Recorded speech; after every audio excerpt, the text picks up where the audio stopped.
The 4 or 5 crazy lawsuits against Trump now has a huge documentary coming out. It's free. You're going to get to see it for free on X or on YouTube on one of your favorite platforms. I'll tell you about that at the very end. So, but welcome to Doug in Exile. This is where all the happy patriots are. We started covering these lawsuits. I mean, back before they were even lawsuits, we were on these things when they were first boiling as rumors. It's starting to come to a head right before the election. The closer the election comes, the more of a panic there are on these lawsuits. Let's watch. 4 corrupt, politically motivated prosecutors. One target, Donald Trump. And of course, if you've subscribed to this channel, then you will have already known about all of these lawsuits because we've covered them exhaustively from the beginning, and we'll continue to cover them until they go away. They say they're upholding the law, but a close examination reveals politics of the very worst kind meant to influence the 2024 election. It's actually meant to completely undermine our system of government from one of fairness to one of political preferences. Democrats want preferred ends.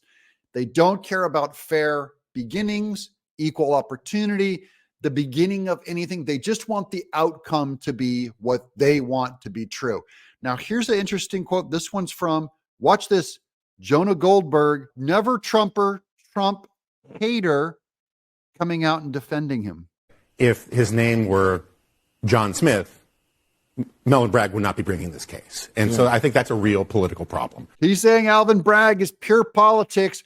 You know, it's bad when the never Trumper hater, Jonah Goldberg, these Washington Beltway people are coming out and going, we don't like Trump, but these cases against him, it's politics. You're not supposed to do this with the law.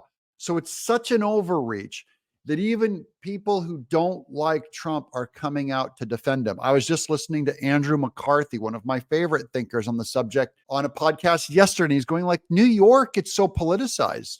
You know, I don't even know how you get justice anymore. Just write the whole state off. Your justice system doesn't work anymore. Democrats broke it. Alvin Bragg's agenda is still irrelevant to cities' real needs. This is an article I found where I believe it's New York Post, where people are still wondering, like, what's Alvin Bragg doing besides pursue Trump? All he's doing is pursuing Trump. Look at this. With shoplifting and violent crime still far too high across the city, Manhattan District Attorney Alvin Bragg last week pushed for more hate crime laws. In other words, he's not going to do anything about the crime, huh? He barely prosecutes felonies already on the books. So again, normal news outlets, New York Times, normal Washington news outlets are starting to identify Alvin Bragg is a political hack. You have 4 or 5 different prosecutions in different form on different highly aggressive theories and applications of the law. It's the highly aggressive part because they're pushing laws into service that were never meant to be used this way, to a point the Democrats don't care about law anymore. They're going to break it. And it's not just about Trump. I know that a lot of focus on the right is going, they're just after Trump because he's a change agent, because he threatens the system. No, any Republican in Trump's place would be attacked this way. Any Republican, anyone on the right.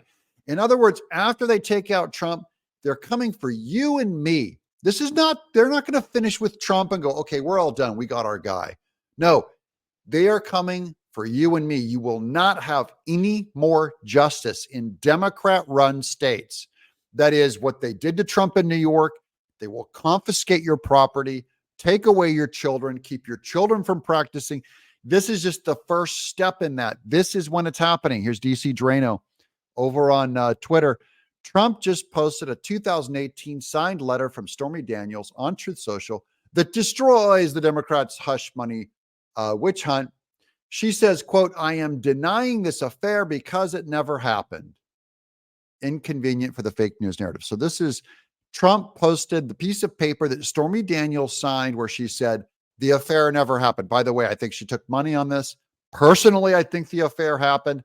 It doesn't matter to me. The point is, you can't suddenly invent a law system that undermines what someone says, her own words. This is what Stormy Daniels said. You know, this is a legal opinion now. Is this document legal or not? Here we go. The fact of the matter is that each party to this alleged affair denied its existence in 2006, 2011, 2016, 2017, and now again in 2018. I am not denying this affair because I was paid, quote, hush money, as has been reported in overseas owned tabloids.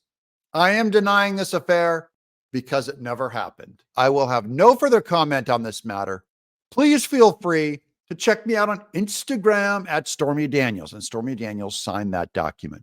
She signed this document. This is all we know on the subject, is that she has said, and now she changed her opinion. She came out and she's signing her name, which now has no credibility, just like Michael Cohen. You have no credibility once you sign this kind of a document. You're either lying then or you're lying now. I don't care which it is. You have no credibility in a court case.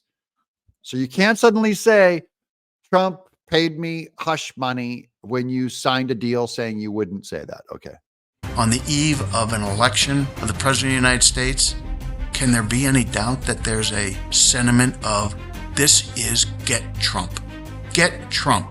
These are normal people coming to this conclusion, guys. These aren't Trump MAGA. Yay, I love Trump. No matter what he does is good. This is the center. It's digging way into the center now because the Democrats have overreached with such a weak hand. They have exposed themselves using the legal system to go after a political opponent. Are they above that? No, Democrats are not above it. It's well within their normal practices now. This thing is a disaster because this is going to get worse. If Trump doesn't win now, they're going to come for you, Jonah Goldberg, a Jew. You'll go to jail as a journalist. They're coming for you, Rich Lowry. They're coming for you, John Podhoretz. They're coming for you, Andrew McCarthy. Your magazines will be shut down. You'll lose your 501c3 status. I'm warning you now. You don't care because you hate Trump so much. You better vote for Trump. It's your only shot. It's not perfect. It's not the best. He's not a constitutional constructionist. I know that.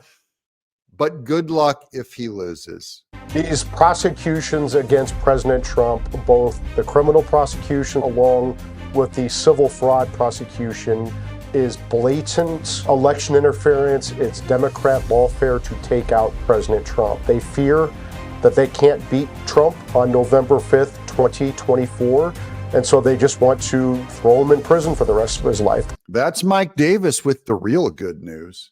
The real good news, they're only after him because they think he can win. That's why they cobbled these imbecilic cases, threw them against the wall, hoping they'll work against Trump because they're in a free fall panic.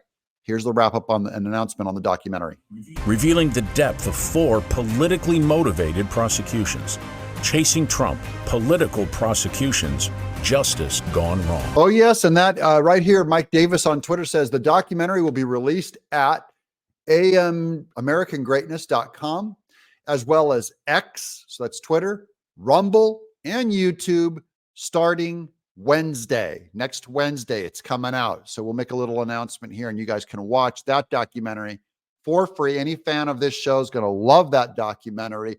I'm happy you guys are here. I hope you've subscribed so you don't miss out on this news. We're ahead of it all. I'm Doug in Exile.